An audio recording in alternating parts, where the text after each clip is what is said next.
പ്രിയപ്പെട്ട പ്രവാസി സുഹൃത്തുക്കളെ, നമ്മള് ജിമ്മിൽ പോയി മസിൽ ഉണ്ടാക്കുന്നത് പോലെ തന്നെയാണ് സാമ്പത്തിക അച്ചടക്കം വളർത്തുന്നത്. ആദ്യമൊക്കെ നല്ല വേദനയും മടിയും തോന്നും. പക്ഷേ സ്ഥിരമായിട്ട് പരിശീലിച്ചാൽ അത് നമുക്കൊരു ശീലമായി മാറും. പിന്നീട് അതൊരു ശക്തിയായി മാറും. കഴിഞ്ഞ 6 ദിവസങ്ങളായി നമ്മൾ ഒരുപാട് കാര്യങ്ങൾ പഠിച്ചു.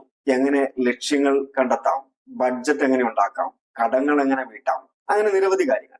ഇതെല്ലാം പ്രാവർത്തികമാക്കണമെന്നുണ്ടെങ്കിൽ നമുക്ക് വേണ്ട ഒരേ ഒരു പവറാണ് അച്ചടക്കം. ഈ സാമ്പത്തിക അച്ചടക്കം എന്ന മസിൽ എങ്ങനെ വളർത്തിയെടുക്കാമെന്നതിനെ കുറിച്ച് ചില പ്രായോഗിക വഴികളാണ് ഞാൻ പങ്കുവെക്കാൻ പോകുന്നത്. നമ്മുടെ എല്ലാം ഉള്ളിൽ 2 ആളുകളുണ്ട്. ഒരാൾ ദീർഘകാല ലക്ഷ്യത്തെക്കുറിച്ച് ചിന്തിക്കുന്ന ഒരു പ്ലാനറാണ്, മറ്റേയാൾ താൽക്കാലിക സന്തോഷത്തെക്കുറിച്ച് മാത്രം ചിന്തിക്കുന്ന ഒരു കുട്ടിയാണ്. ഒരു പുതിയ ഫോണിന്റെ പരസ്യം കാണുമ്പോൾ അല്ലെങ്കിൽ സുഹൃത്തുക്കൾ നിങ്ങളെ ഷോപ്പിങ്ങിന് വിളിക്കുമ്പോൾ ഈ രണ്ടാമത്തെ ആൾ ഉണരും.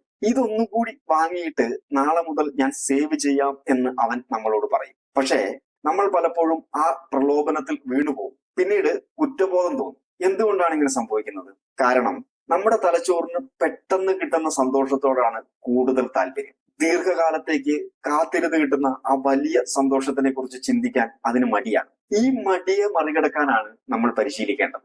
സാമ്പത്തിക അച്ചടക്കം വളർത്താനുള്ള 5 മനഃശാസ്ത്രപരമായിട്ടുള്ള വഴികൾ ഇതാണ്. കൺമുന്നിൽ കാണുക എന്നുള്ളത്. വിഷ്വലൈസ് യുവർ ഗോൾ എന്നാണ്.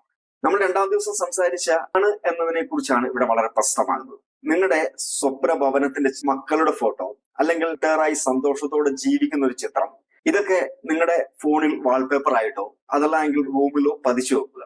ചിത്രത്തിലേക്ക് നോക്കുക. ഇത് നിങ്ങളെ ശരിയായ ട്രാക്കിലേക്ക് കൊണ്ടുവരും.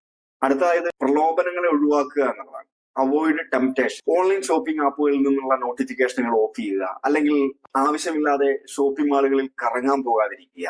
ഓർക്കുക, ശത്രുവിനെ കാണാതിരുന്നാൽ നമുക്ക് യുദ്ധം ഒഴിവാക്കാം. പിന്നീട് വരുന്നതാണ് സമ്പാദ്യം ഓട്ടോമേറ്റ് ചെയ്യുക എന്നുള്ളത്. ഇതാണ് ഏറ്റവും ശക്തമായിട്ടുള്ള വഴി. ശമ്പളം വരുന്ന ദിവസം തന്നെ ഓട്ടോമാറ്റിക് ആയിട്ട് നിങ്ങളുടെ സേവിങ്സിന്റെ തുക മറ്റൊരു അക്കൗണ്ടിലേക്ക് മാറുമ്പോൾ ബാക്കിയുള്ള പണം മാത്രമേ നിങ്ങൾ ചെലവഴിക്കാൻ വഴിയുണ്ടാവൂ.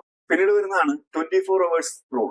അതായത് നിങ്ങൾ ഒരു 10,000 രൂപയ്ക്ക് എന്തൊരു സാധനം വാങ്ങാൻ ഉദ്ദേശിക്കുമ്പോഴും അതിനെക്കുറിച്ച് ഒരു 24 മണിക്കൂർ കാത്തിരിക്കുക. ഈ ഒരു ദിവസം കഴിഞ്ഞ് ആലോചിക്കുമ്പോൾ പലപ്പോഴും നിങ്ങൾക്ക് മനസ്സിലാകും ഇതൊരു ആവശ്യമുള്ള സാധനമല്ല എന്ന്. ഇങ്ങനെ സമയം നീട്ടുന്നത് വഴി നമുക്ക് ചിന്തിക്കാൻ ഒരുപാട് സമയം കിട്ടും. അതേപോലെ ചെറിയ ആഘോഷങ്ങൾ ആഘോഷിക്കുക എന്നതാണ്. ഒരു മാസം നിങ്ങളുടെ ഒരു ബഡ്ജറ്റ് കൃത്യമായി പാലിച്ചാൽ, അല്ലെങ്കിൽ ഒരു ചെറിയ തുക കടമടച്ചു തീർന്നു കഴിഞ്ഞിട്ടുണ്ടെങ്കിൽ നിങ്ങളൊരു ചെറിയ സമ്മാനം നിങ്ങൾക്ക് തന്നെ നൽകി, നിങ്ങളൊരു സിനിമയ്ക്ക് പോവുകയോ നിങ്ങൾക്ക് ഇഷ്ടപ്പെട്ട ഒരു ഭക്ഷണം കഴിക്കുകയോ ഒക്കെ ചെയ്ത് കഴിഞ്ഞിട്ടുണ്ടെങ്കിൽ അത് നിങ്ങളുടെ തലച്ചോറിന് ഒരു പോസിറ്റീവ് സിഗ്നൽ നൽകി ഒരു നല്ല ശീലം തുടരാൻ പ്രേരിപ്പിക്കുകയും ചെയ്യും. ഈ അച്ചടക്കം എന്നത് ഒരു രാത്രി കൊണ്ട് വരുന്ന ഒന്നല്ല, അതൊരു യാത്രയാണ്. ചെറിയ ചെറിയ ചുവടുകൾ വെച്ച് മുന്നോട്ട് പോവുക. ചിലപ്പോ വീഴ്ചകൾ പറ്റാം, പക്ഷെ തളരാതെ വീണ്ടും എഴുന്നേറ്റ് മുന്നോട്ട് നടക്കുക. ഇപ്പൊ മുകളിൽ പറഞ്ഞ ഏത് വഴിയാണ് നിങ്ങൾക്ക് കൂടുതൽ ഇഷ്ടപ്പെട്ടത്? അല്ലെങ്കിൽ സാമ്പത്തിക അച്ചടക്കം പാലിക്കാൻ നിങ്ങൾ ഉപയോഗിക്കുന്ന ഏതെങ്കിലും തന്ത്രങ്ങളുണ്ടോ? ഉണ്ട് എന്നുണ്ടെങ്കിൽ അത് താഴെ ഒന്ന് കമന്റ് ചെയ്യാം. അത് മറ്റുള്ളവർക്കും പ്രചോദനമാകും. നാളെ നമുക്ക് പ്രവാസികളുടെ ഏറ്റവും പ്രധാനപ്പെട്ട 2 അക്കൗണ്ടുകളായ NRE, NRO അക്കൗണ്ടുകളെ കുറിച്ച് സംസാരിക്കാം.